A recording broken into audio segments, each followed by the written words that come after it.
I want to talk about Ozark. Let's talk about it. What a role. Frank How fun. Jr. For a small role, pretty For a impactful. Very impactful. I think for a minute there, you threw me off. I'm like, I'm waiting for Tommy. Yeah. But then Frank, you give us something different with Frank. How were you able to prepare for that role to step outside of, because you talk about stepping outside of Tommy, put him away. How were you able to step outside of that and give us somebody different with Frank Jr. that we fell in love with Frank Jr.? I think some of the ways was just that I'm an actor, so I act. But one of the great things, I'm glad you asked that question, is I'm coming off a hit show. It's like the second biggest show on television, second to Game of Thrones. And I'm one of the leads. And I have to audition for this role? So I was like, okay, come on, get over yourself. Audition. You love this show. You know what I mean? You love Ozark. It's one of your favorite shows. Let's audition for Ozark. So I auditioned. Luckily and very gratefully got the role.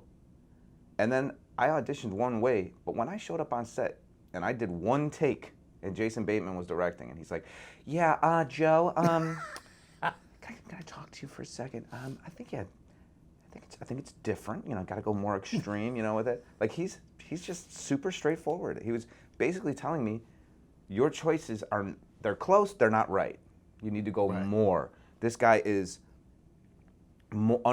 unfortunately, he's fighting against it, but he's more pathetic. He knows less of what he's doing. He's in his father's shadow even more.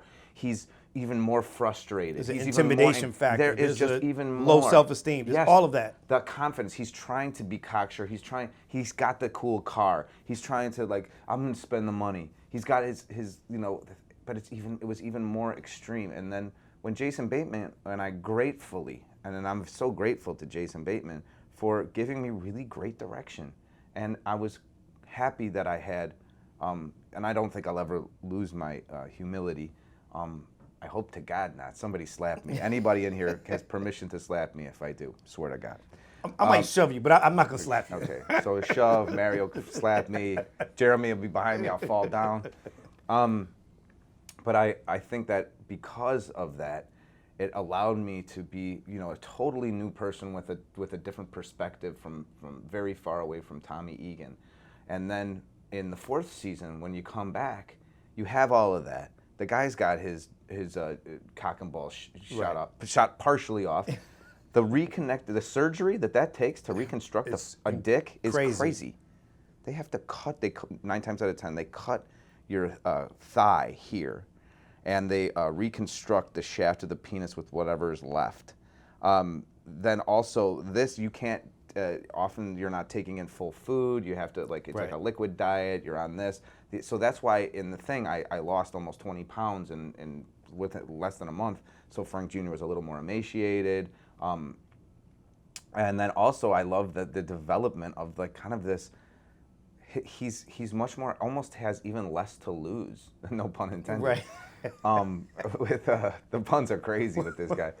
But what else could go wrong? But with Ruth, and he's just kind of I wonder, in my mind, I wondered if he reconstructed this bigger phallus for Ruth. Right. You know what I mean? She's the reason this got put. Man, there's something to her. And if I ever did, shout out to Ruth. I'm gonna have this hug. Yeah, Ruth. Julia Garner. Yeah, from the Bronx. She's dope. She's dope. Yeah, she's dope and a good person too.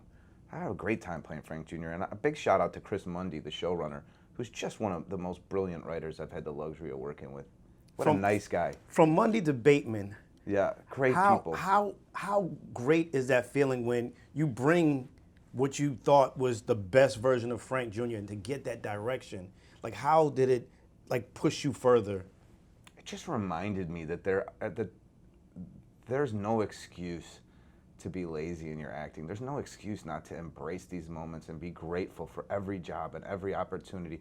And there's no excuse not to listen.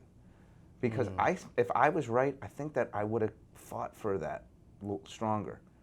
But I wasn't positive that I was right. And I think a lot of times I find in this industry, people fight for their idea rather than fighting for the best idea. Another gem.